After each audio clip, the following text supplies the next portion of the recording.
Good afternoon and welcome to today's Downing Street coronavirus briefing. I'm joined remotely by Professor Stephen Powis, the National Medical Director of the NHS, and by Deputy Chief Medical Officer Professor Jonathan Van Tam. Before turning to progress on vaccines, I'd like to go through the latest data. The latest average number of new cases each day is now 22,287. And I'm glad to say that that is just down on the 24,430 a week ago. I want to thank everybody for doing their bit during this lockdown. And taken together with the Office for National Statistics survey that was published at lunchtime, these figures are promising and they show that the second peak is flattening. But we must keep our resolve. There are today 16,409 COVID patients in hospital across the UK, and sadly, yesterday, 511 reported deaths. This is a virus that has cast a shadow over this incredibly difficult year. And we've always known that the best long-term answer will be the ray of light provided by a vaccine. After clean water, vaccines are the most effective public health intervention that has ever been devised by mankind. They are how we eradicated smallpox and how we're on the brink of eliminating polio. And each winter, they help our NHS stand firm against flu. Already this year, we've vaccinated more than 12 million people, a record number for this time of year. And because I took the decision earlier this year to double the order of flu jabs, I can now announce that we're rolling out free flu jabs in England to all over 50s from the 1st of December. A reminder, your GP will contact you. You don't need to call them. And I want to thank all GPs and pharmacists for the role that they'll play in rolling out the flu jab, this record scale of flu vaccination program this year. And this winter, of all winters, it's important that you get your jab, because catching flu and COVID together is very dangerous. I urge anyone who is eligible for a flu jab to get one, to protect you, to protect your loved ones, and to support the NHS. Right from the start, we've thrown everything we've got at the global search for a vaccine against COVID. The best scientific brains from all around the world have been working together on a solution. And the UK has funded more international support than any other country of any size. We should be very proud in this country of the part that we've played to find a vaccine for all of humanity. There are now many promising vaccine candidates going through clinical trials. And over the past few weeks, we've seen encouraging results from phase 3 trials from Moderna and Pfizer-BioNTech, and from the phase 2 trials of the AstraZeneca-Oxford vaccine. And today we have more positive news. Pfizer-BioNTech announced this morning that it has submitted for emergency use authorization from the FDA, based on phase 3 data, which shows the vaccine is 95% effective with no serious safety concerns. Here in the UK, the first step of authorizing a vaccine is for the government formally to ask the independent regulator, the Medicines and Healthcare Products Regulatory Agency, or MHRA as it's known, to assess its suitability. The MHRA, which acts for the entire UK, is one of the world's most respected regulators. And I can confirm that the government has formally asked the MHRA to assess the Pfizer-BioNTech vaccine for its suitability for authorization. Pfizer-BioNTech have already begun supplying data to the MHRA and will submit their full data in the coming days. I want to stress that the MHRA is rigorously independent and any questions around their process are entirely for them. This is another important step forward in tackling this pandemic.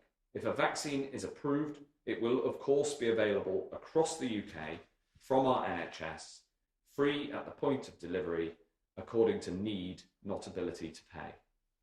We've procured vaccines on behalf of all parts of our country, and I'm working with the devolved administrations to ensure it's deployed fairly to all across the UK. We'll prioritise groups who are at greatest risk based on advice from the Joint Committee on Vaccinations and Immunisations. And it's worth saying this, the rollout will be a massive logistical challenge, but I know that the NHS can do it, not least because they deliver the flu vaccine programme each year. And the NHS is in the process of establishing vaccination centres across the country that can manage the logistical challenge of needing to store the Pfizer-BioNTech vaccine at -70 degrees. In addition, it is establishing vaccination hubs in hospitals for NHS staff. These two routes are likely to comprise the bulk of the campaign this side of the new year. Then there will be a community rollout involving GPs and pharmacists. Last week, we asked GPs to sign up to deliver local services, and I'm really grateful that so many are coming forward. Our approach with these three delivery models, community teams, vaccination sites, and hospital hubs, this has been devised to be flexible and to reach all parts of the country. And I want to thank in advance this huge team, the organisers, the vaccinators themselves, and all of the admin and logistical staff who are going to be working so hard to make this happen. I know everyone wants to know about the timing and the speed of the rollout. That will depend on the speed at which the vaccines can be manufactured.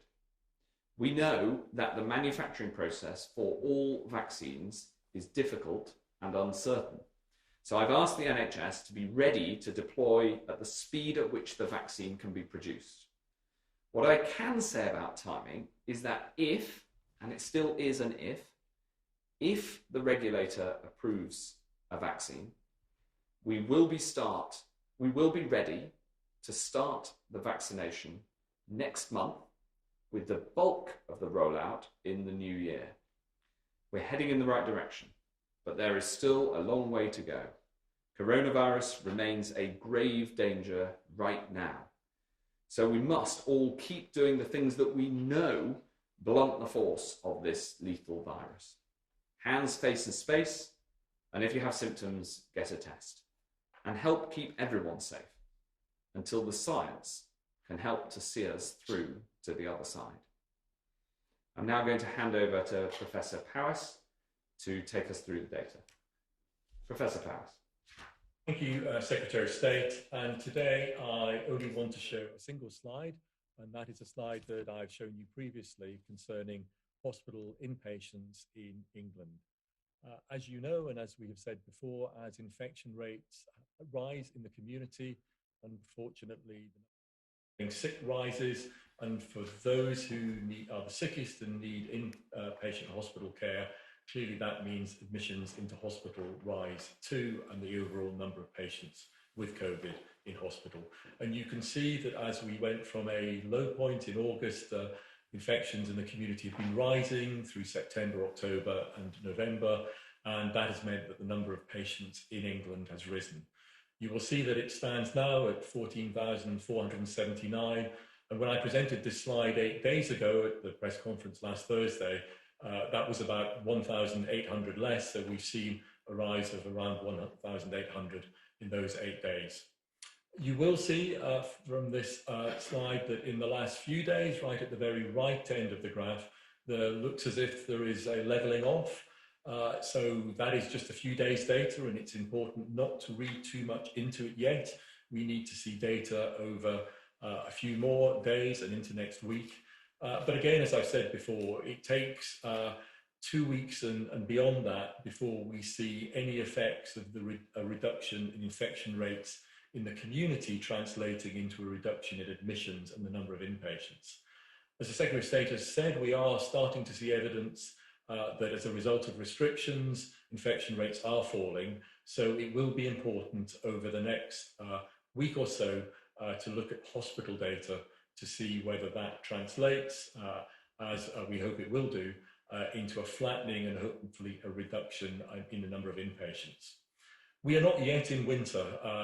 NHS gets busy as we get into December and into the first months of the new year.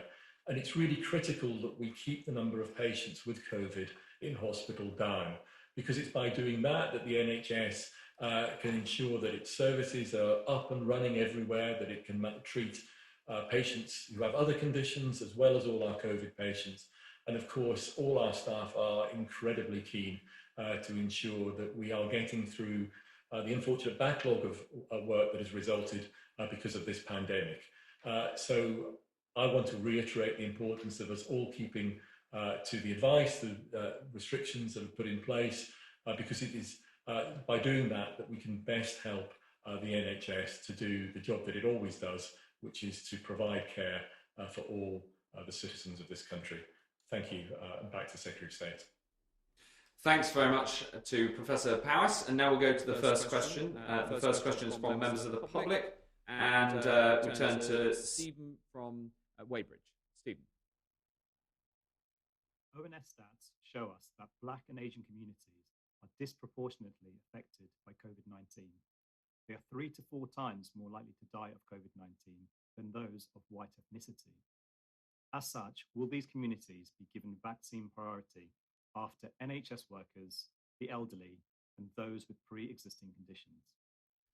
Thanks, Stephen. This is an absolutely critical question, and one that the Joint Committee on Vaccinations and Immunisations that advises us on the clinical prioritisation for vaccines has looked at very carefully. And I'm going to turn to Professor Van Tam in a moment, because he has been doing the work on this with them and talking to the Joint Committee on this question. But the overall assessment that they have come to so far, based on the information that they have and the interim analysis, which will be updated when the full data is available, is that the most important determining factor in your risk is your age, and of course the need to protect those who are in turn looking after the most vulnerable, the NHS staff and social care staff. And that's the assessment that the JCVI has come to. I'll ask Professor Van Tam now to set out more details. Yes, thank you very much. There is really relatively little to add to the Secretary of State's answer. It is definitely something that JCVI have considered. It is definitely the case that far and away the biggest risk factor for the likelihood of a bad outcome from COVID-19 is age, followed by the presence of comorbidities, that is, chronic underlying illnesses that place you at higher risk. And we do know that a very significant proportion of the unfortunate but true signal we see in Black and minority ethnic groups is driven by the presence of comorbidities that occur at an earlier age. And because the JCVI is very clear already in its provisional priority list that it will be targeting people according to having underlying risk conditions, then they believe that that is the right approach. And I would support that and say that what is now really important is that the vaccine is accessible to all communities, irrespective of their ethnic background, and that people come forwards and that when they are called and the uptake is very high. These are going to be critically important things as we move into a new phase of actually being able to deliver a vaccine program in the early months of next year. Over. Thank you very much, Professor Van Tam. Now we turn to Claire from Birmingham. Claire's question is, I'm a single parent family who works full-time as a key worker and I will not be paid by my employer. What support is there for working families whose children have to isolate? Thank you, Claire. Another incredibly important question. And we have put in place a system of support so that if you have to isolate and you are eligible for benefits and universal credit, then you can access a £500 support payment for the period that you have to isolate for.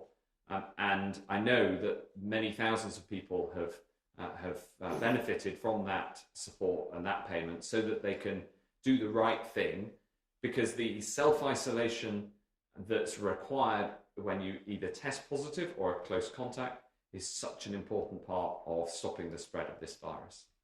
Thank you, Claire, for your question. Now we'll turn to Hugh Pym from the BBC. Thank you very much, Secretary of State. How strict will restrictions have to be in England after December the 2nd, and over how many days might there be some relaxation during the Christmas season? Thanks, Hugh. We're doing the work on what happens after December the 2nd right now. It's still too early to tell, although we can see from the data out in the last couple of days and also from the ONS survey out today that this is clearly flattening. The peak is clearly, we're clearly near the peak of this second increase and the second wave. So what I'd say is I'm afraid we still haven't made those decisions.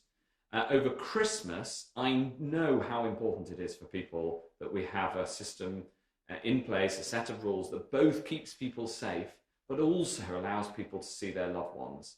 And many people have family in different parts of the UK, so we're working with the UK government and the 3 devolved administrations to try to have a consistent set of rules across all 4 nations so that it's easier for people to travel and to see their loved ones.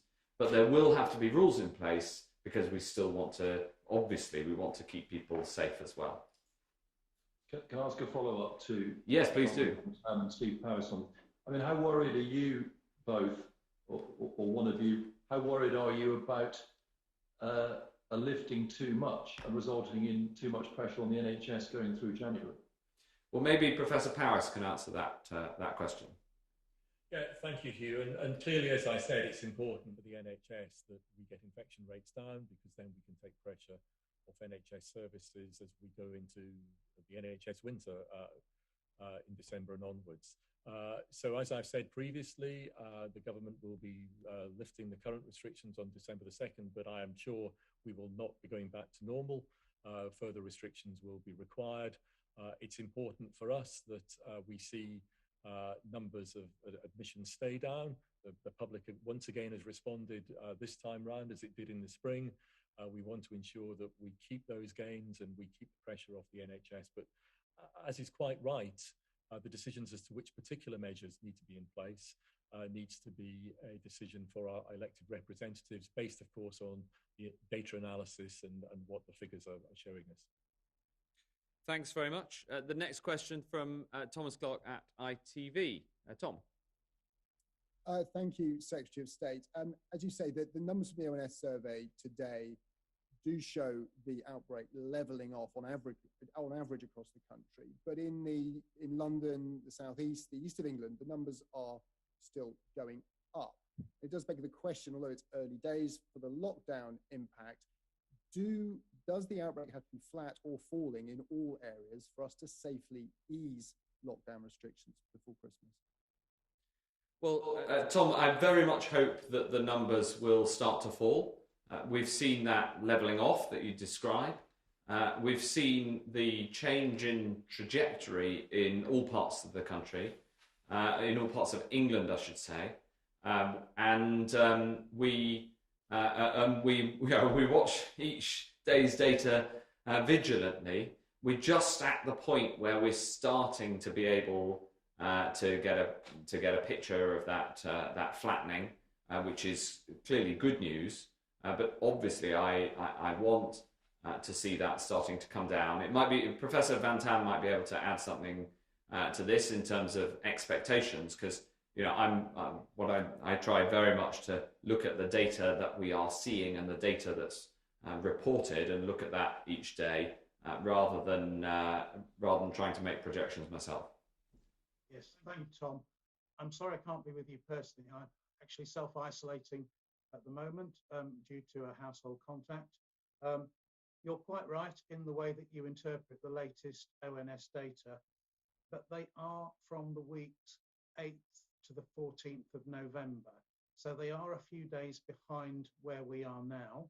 And it could well be that these other regions will also, the ones you have pointed out, currently having increased positivity, will turn. I would expect them to turn, but we have to see that in the data. What I would say is that overall, clearly it is an improving picture. These are very early signs that the epidemic is beginning to level, but we should be cautious about interpreting that. And, please everyone remember that it just takes a few seconds to create new infections through unneeded close contact.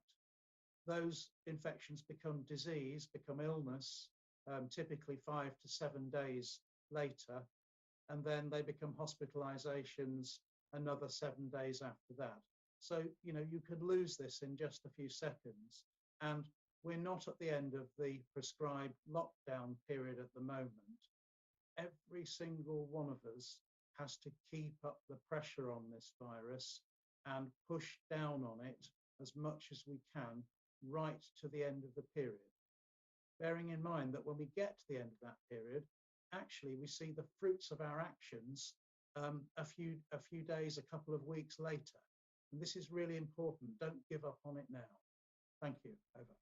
Thanks very much, Tom. The next question From Ben Kentish at LBC.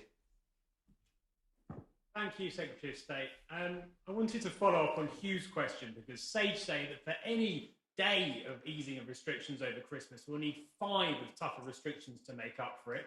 Today, we heard that any easing over Christmas could lead to tens of thousands, more deaths. That likely means more cases. That likely means hundreds more deaths. As Health Secretary, do you believe any easing of restrictions just for Christmas is worth it, given the huge costs involved?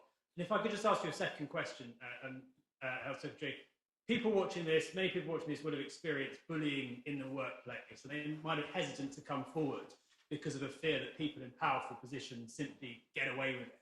What would your message to them be today? And just very, very quickly to Professor Van Tam. Professor, if you could say in percentage terms now what you believe the chances are of a vaccine being deployed in the UK this year, would you be able to put a figure on that? Thank you very much. Well, thank you. Thanks for those 3 questions, Ben. If I take the first one first, and then I'll ask Jonathan Van Tam to come in. When it comes to Christmas, I understand that as the most important holiday in our year, what an emotional attachment people have to seeing their family over Christmas. Of course I do. And so we are looking for ways to allow that to happen, but also in a way that is safe. The question of how quickly the virus recedes when it's gone up depends on what you get the R down to. So there isn't a fixed figure. The question is the action that we take. And we also have the much expanded mass testing that's available now. But we are going to take of course we're going to take an approach that keeps people safe, as well as recognising the importance of Christmas and the importance of seeing our loved ones over Christmas. On the question you asked about the Home Secretary, the Prime Minister's made his statement. The Home Secretary has apologised for the upset caused, and I think what I would say is I think it's incredibly important that everybody is treated with respect in all circumstances. If I ask JVT to answer the third of your questions. Thank you, Secretary of State. I think I'll just add a little bit of colour to the question about Christmas first, and say, look, the government clearly wants to give us a break to some extent at Christmas.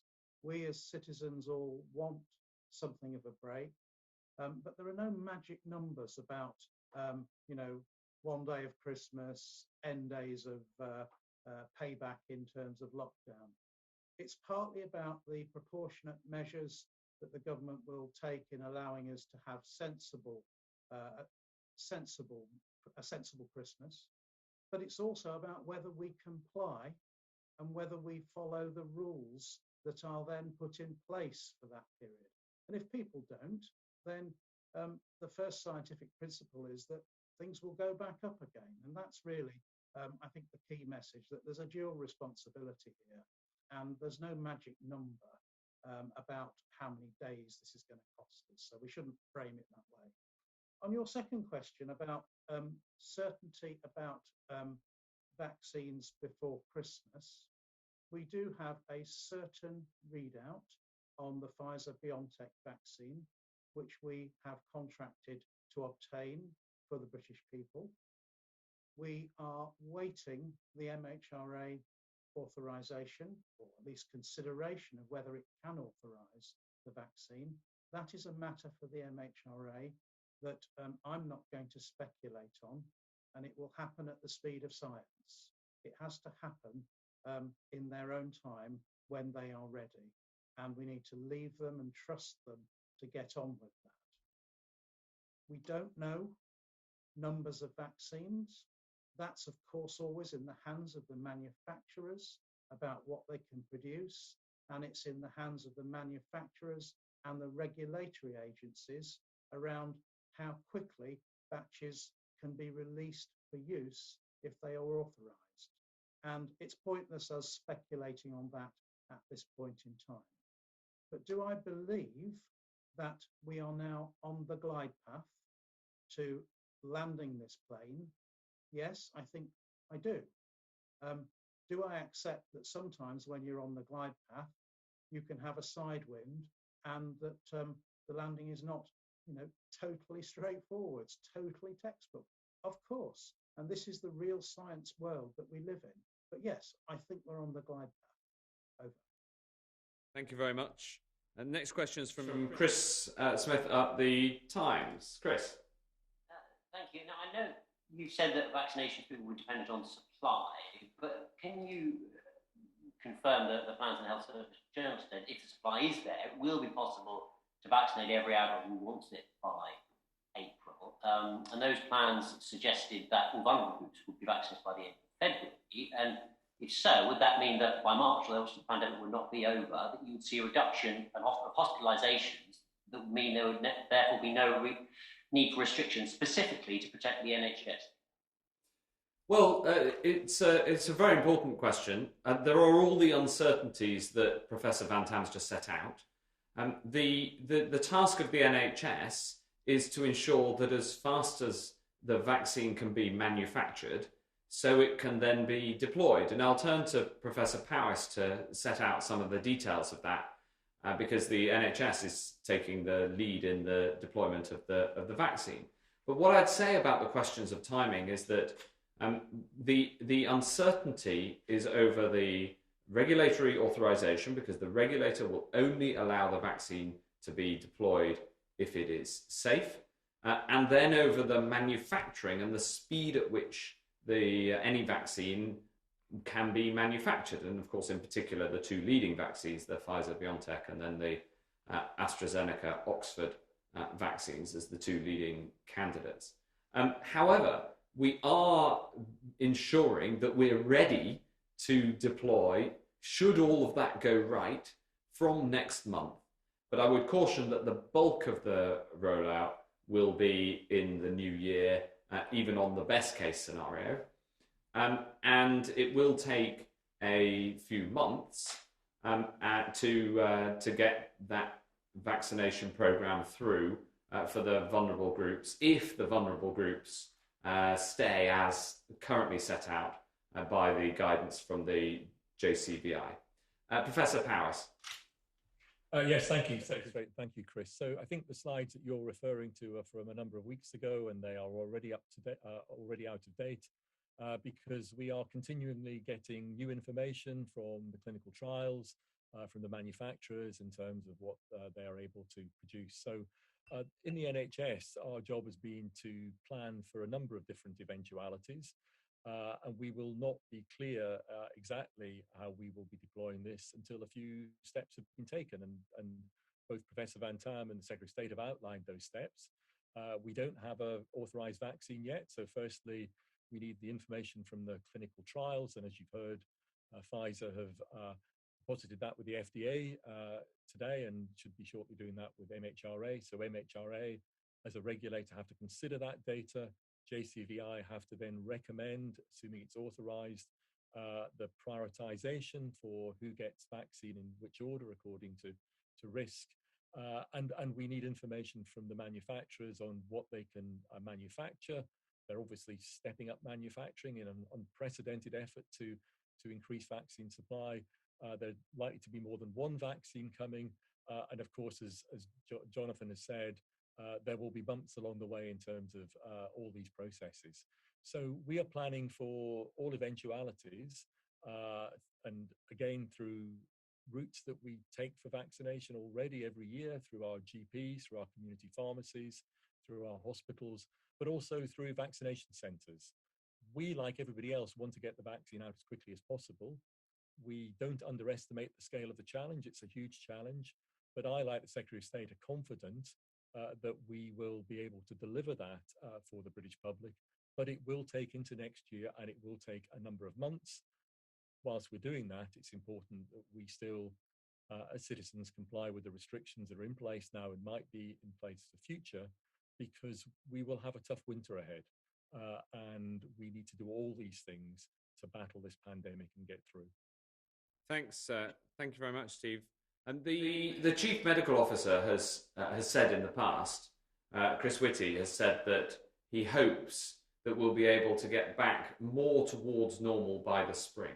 And with this news we've had over the last few weeks and with the expansion of mass testing, I'm more and more confident that he's right. If we go to Jack Blanchard at Politico. Thanks very much.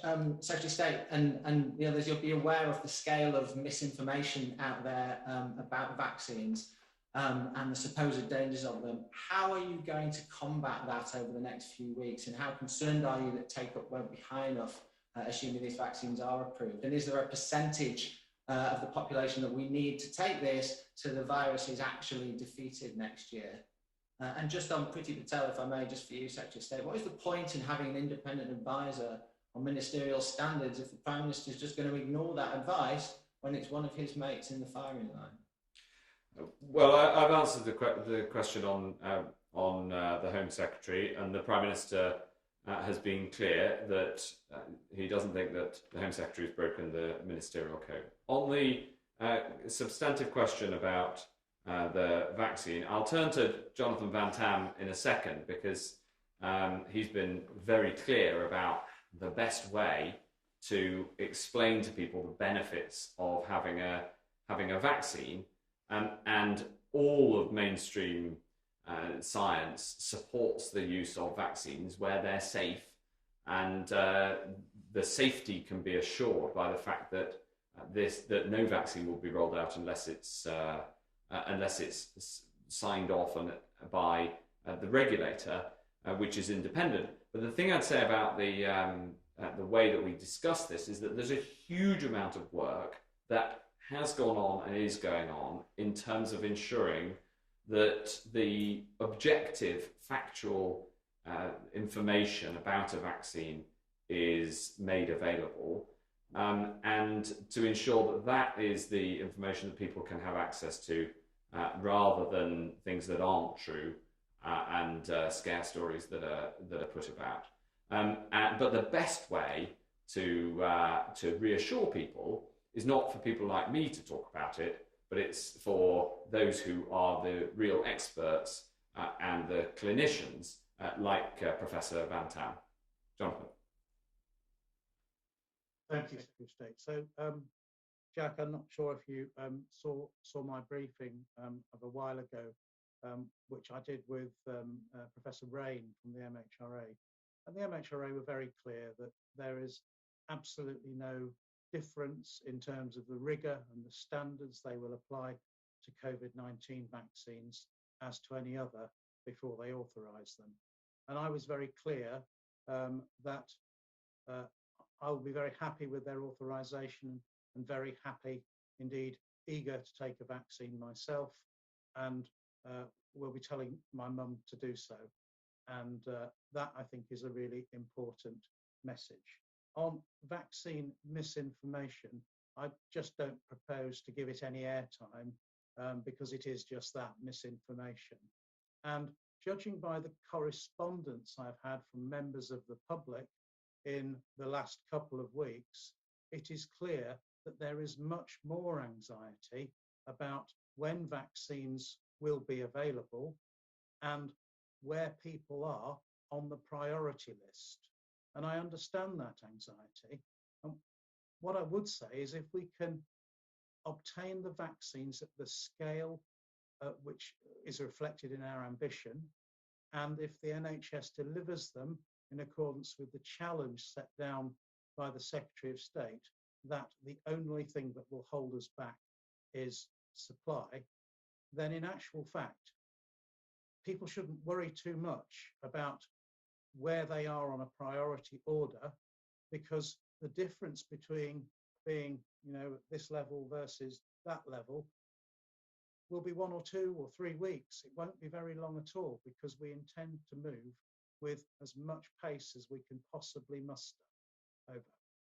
Thank you very much, Professor Van Tam. I'd just add one further thing, Jack, which is that on the international studies that look at people's enthusiasm for vaccines in different parts of the world, the UK ranks quite near the top. Now, of course, I'd like that to be higher still, but we should have we should have confidence in our scientists and our clinicians that given the thousands of people that these vaccines have already been trialled on. Percentage we need for take-up? In terms of a take-up percentage, the honest answer to that is we don't know. I'm asked this question all the time, and the reason that we don't know is that in the trials they can test and measure how effective a vaccine is at protecting an individual, but what they can't measure is how much it reduces the transmission. And until we know that, which we'll only know once we've rolled it out at scale, we then won't know the impact of the vaccine on R, and therefore won't know how big a proportion of the population you need to have vaccinated in order for it to end the pandemic. What we will know is that it will protect, in the case of the Pfizer vaccine, 95% of people over the time period that it's been measured. We don't know how long that protection lasts for, so we'll have to stay vigilant to all of these things and keep measuring the impact. But the good news is that we've seen over the last 2 weeks some really very promising results, both from the Pfizer-BioNTech vaccine and from the AstraZeneca-Oxford vaccine, and that means we're now able to plan with increasing confidence this rollout by the NHS. Thanks, Jack. Finally, Will James from Reuters. Hi, thank you. Secretary of State, I wondered if you could tell us what assurances you've been given by the medicines regulator about how long their process might take. Is this something we could expect a decision from next week or the week after? Secondly, also, you've talked a lot about the importance of Christmas. It's clearly a holiday that you enjoy too. What are your plans? Well, my plans at the moment are to have a small family Christmas, maybe with my father-in-law, who lives on his own and is in our family bubble. That would be allowed under the existing rules, and I'm very respectful of the work going on, which is being led by others to see if we can get a UK-wide approach. So that's why I'm reluctant to comment any more on what the Christmas arrangements might be, because I just think it would be such a boost to the whole of the UK if the 4 nations, each responsible for healthcare in a devolved way, can come together and agree a set of arrangements that's both safe and careful and sensible but also allows allows families to see each other at Christmas. On the MHRA question, it is absolutely a question for them how long they take. I'm not going to prejudge that at all. And in fact, I took the trouble in the opening statement to say that questions around their process are entirely for them. I hope you'll respect that because I don't want to even give any impression of trying to impinge on their independence. It wouldn't work anyway, even if I tried. And so I can't answer that question. But what I can do is say that given the Pfizer-BioNTech application in the United States to the FDA, that has given us the confidence, and with their data releases over the last few days, that has given us the confidence formally to start the process here, which by law first requires the government to ask the MHRA to consider an authorisation. And I'm delighted that we've been able to announce that today. Thanks, Will. Thanks all for the questions, members of the public, members of the press. Thank you for Professor Van Tam and Professor Powis for also ably fielding questions virtually. And that concludes today's coronavirus briefing.